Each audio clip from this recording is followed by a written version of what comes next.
Heavy metal and the shadows of the occult have been intertwined since the genre's very first breath. For some, the imagery was a mask, a way to shock a world that felt too quiet. For others, they meant every word they screamed into the microphone. From the grand theatricality of the stage to genuine spiritual ideology, we're traveling back through the history of darkness. These are the 10 most satanic metal acts of all time. If you enjoy exploring the darker side of music history, don't forget to like and subscribe so you won't miss the next journey into metal's most mysterious stories. Tio. Venom. Black metal. It's 1982. You're in a dusty record store, and you see an album cover that looks like a warning. This wasn't the polished rock of the radio. It felt raw, unwashed, and completely exhilarating. Out of Newcastle, 3 guys decided that being heavy wasn't enough. Lay down your souls to the gods, rock and roll! They wanted to be the ultimate nightmare for every parent in the UK. Despite the terrifying imagery, the band later admitted it was all a grand piece of theater. They were fans of horror movies and stagecraft, accidentally creating a genre blueprint while just trying to put on the best show possible. When the needle dropped on the title track, Black Metal, it gave a name to a movement before the movement even existed. Lay down your souls to the gods, rock and roll! The grainy, lo-fi production still sounds like a ghost in the machine. A reminder of a time when the devil was just a character in a very loud play. 9. Possessed. The Exorcist. 1985.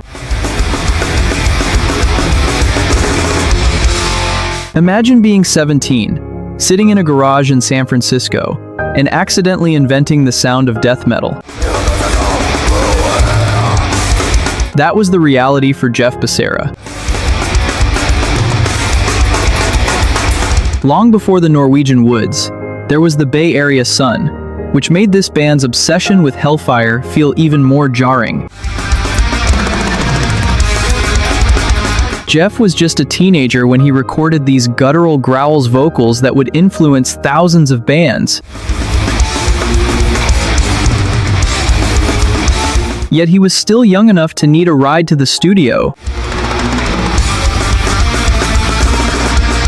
7 churches became the gold standard, a bridge between the speed of thrash and something much darker.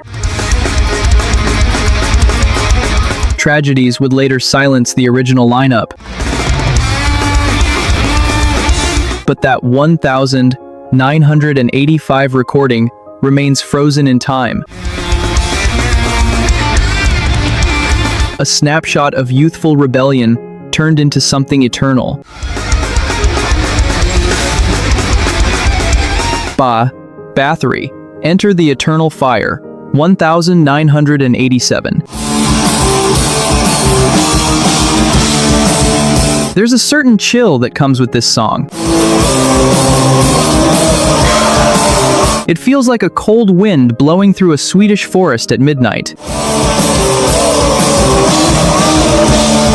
For years, nobody knew who was behind Bathory. It was just a shadow named Quorthon, recording almost entirely alone in his parents' house. Quorthon kept his identity so secret that for a long time, fans weren't even sure if Bathory was a real band or a collective of ghosts. Under the Sign of the Black Mark became the blueprint for every true black metal band that followed. proving you didn't need a massive studio to create a massive atmosphere. Quorthon left us far too soon in 2004, leaving behind a legacy that feels as mysterious and distant as the Northern Lights. 7. Morbid Angel, Chapel of Ghouls, 1989. In the late 80s, Florida wasn't just about beaches. It was the epicenter of a new, technical brutality. This song felt like an ancient scroll being read aloud. Trey Azagthoth wasn't just playing guitar. He was obsessed with Sumerian myths and chaos magic,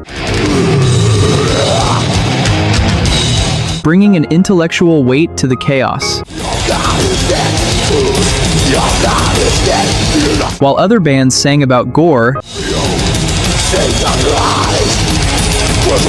Morbid Angel focused on ancient philosophy,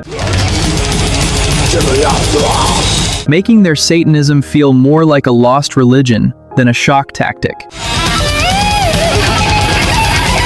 They became the first death metal band to truly break into the mainstream consciousness, even getting airplay on MTV. The lineup has shifted, and the era has passed,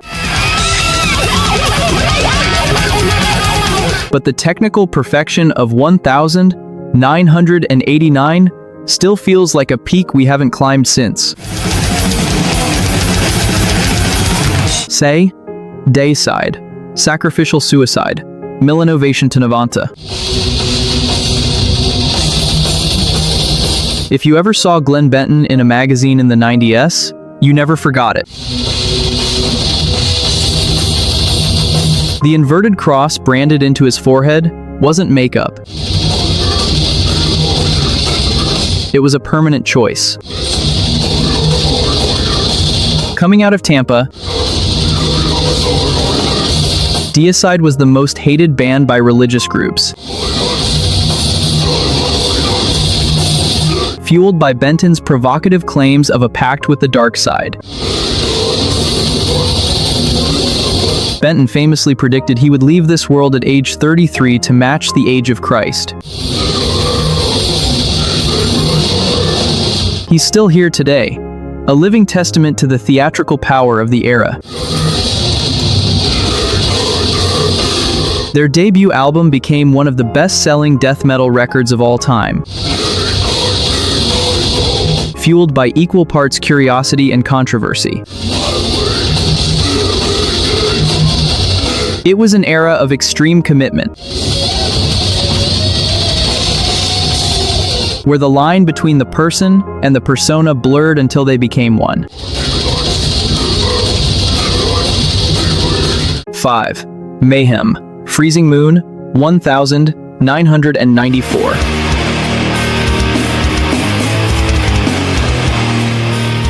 This isn't just a song. It's a piece of history that carries a heavy, tragic weight.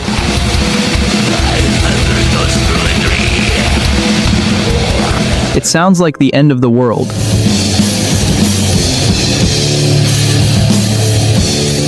The story of the Norwegian inner circle is the stuff of dark legend suicides, church burnings, and a reality far grimmer than any lyrics.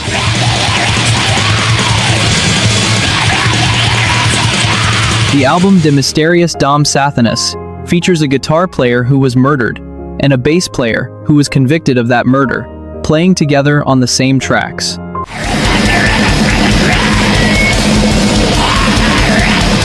It remains the most influential black metal album ever recorded, defining the cold sound of the North.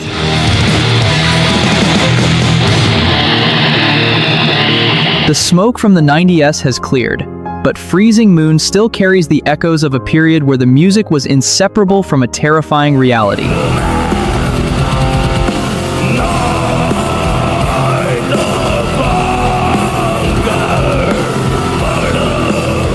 4. Emperor, I am the Black Wizards, 1994.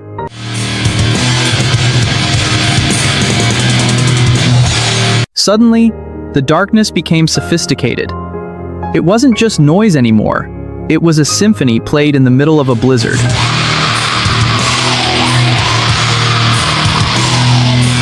Two teenagers, Isan and Samoth, created a world of orchestral grandeur that changed how we perceived extreme music.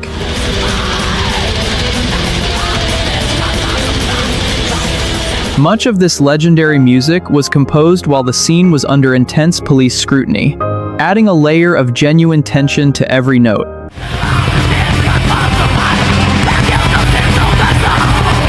In the Nightside Eclipse, showed that metal could be beautiful and terrifying at the exact same time.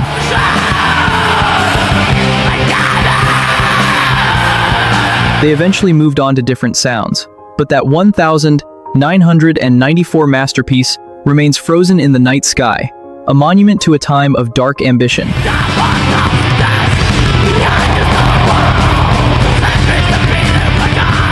3. King Diamond, Abigail, 1987.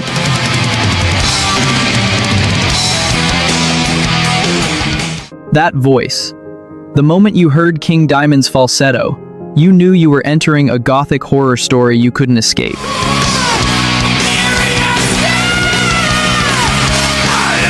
A practicing member of the Church of Satan, King Diamond treated his beliefs with a quiet, individualistic sincerity that set him apart from the shock bands.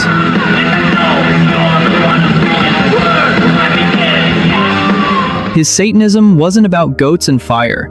It was about the power of the self, wrapped in elaborate ghost stories and grease paint.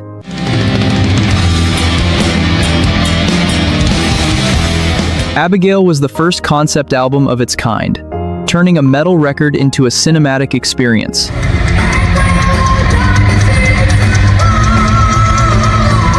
He remains one of the few who stayed true to his vision for 5 decades.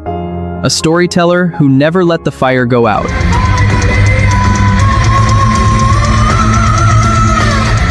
Two, Dissection, Where Dead Angels Lie, 1995.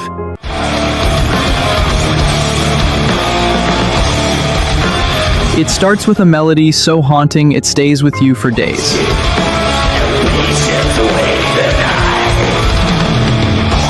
It was the sound of a cold soul finding its voice.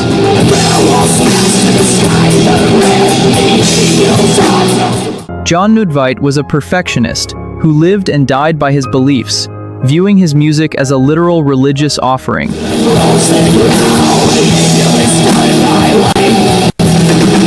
After a decade in prison, he returned to finish his work, only to end his own life in a ritualistic setting shortly after his final album was released.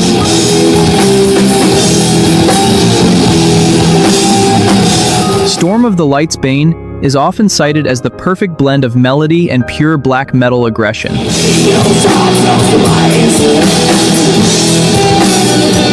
It's a bittersweet legacy, beautiful music created by a man who chose a path that eventually led to silence.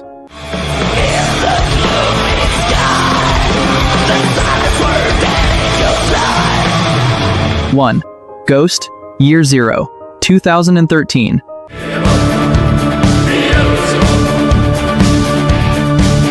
It's 2013, and suddenly, the devil is back in the mainstream, but this time, he's wearing a Pope's hat and singing a melody you can't stop humming.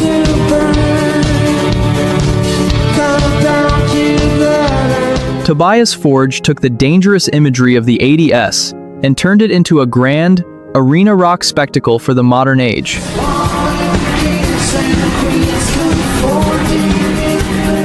Despite the Latin chants praising Lucifer, the band won a Grammy, proving that the world was finally ready to embrace the darkness if it had a good hook.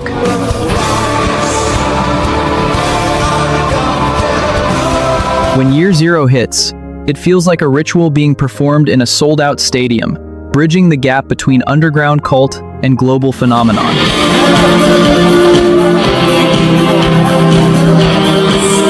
Ghost reminds us that while the eras change and the legends fade, our fascination with the shadows, that is something that never truly goes away.